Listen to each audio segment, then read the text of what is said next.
In the second part of my adventures into impact entrepreneurship, I will speak about a topic that I knew nothing about 2 years ago, but that has since impacted a lot my vision of our future, and it's the demographic reversal that we will likely experience in the 21st century. As a note here, what follows is a summary of what I've been reading the past 2 years, but if you want yourself to dig this rabbit hole, I can only recommend these 2 books which really opened my eyes on the topic.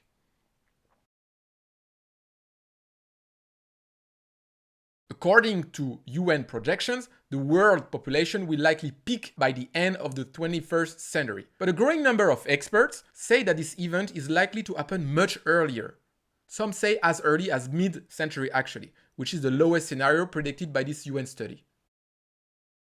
According to the same study, by the middle of this century, the proportion of people over 60 years old in the world population is set to reach 22%, almost double the 2015 figure. This demographic reversal is due to plunging fertility rates across the globe, and the 2 main reasons behind this plunge are urbanization and women's education. In an agrarian society, a kid is an investment. People have more kids because they know they will help them run the farm and produce more. Whereas in a urban society, a kid is a liability. They cost a lot and won't be a source of revenue for most parents. Basically, the unit economics of kids are great if you're in an agrarian society and poor when you live in a city. This is why people tend to have less kids in urban areas. When it comes to women education, many studies show that the more women have access to education, job opportunities, and overall less inequality with men, the less and less they have children. These 2 factors explain why in most Western countries the fertility rate are mostly below 2 children per woman, and even below the 2.1 replacement rate.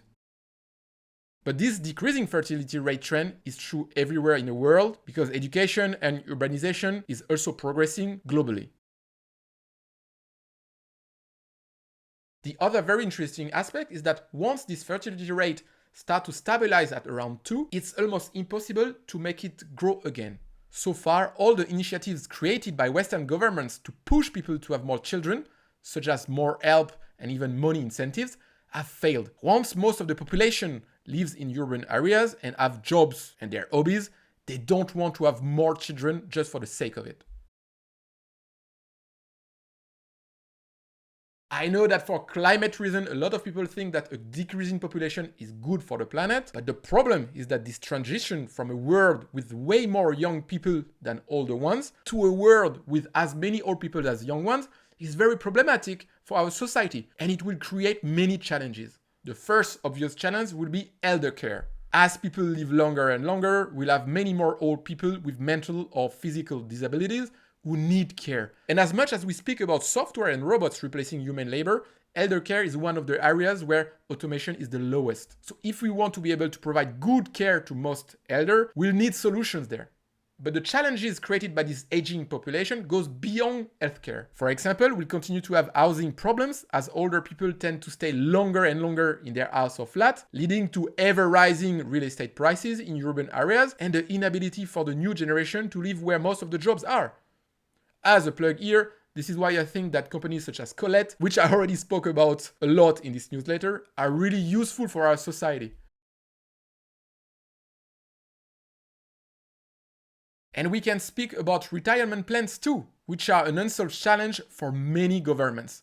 Since older people will be more numerous and have more voting power than the younger generation, it is unlikely that they will vote for politicians promising retirement benefit cuts. The more likely scenario is that governments will tax more businesses and working people.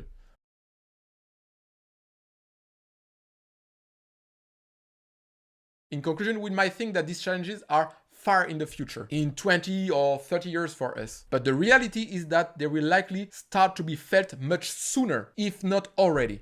And this is why I believe that entrepreneurs in that space contribute as much as entrepreneurs fighting climate change. Because if we have a broken society, it would be impossible to convince people to change their way of living. So all these problems are linked together.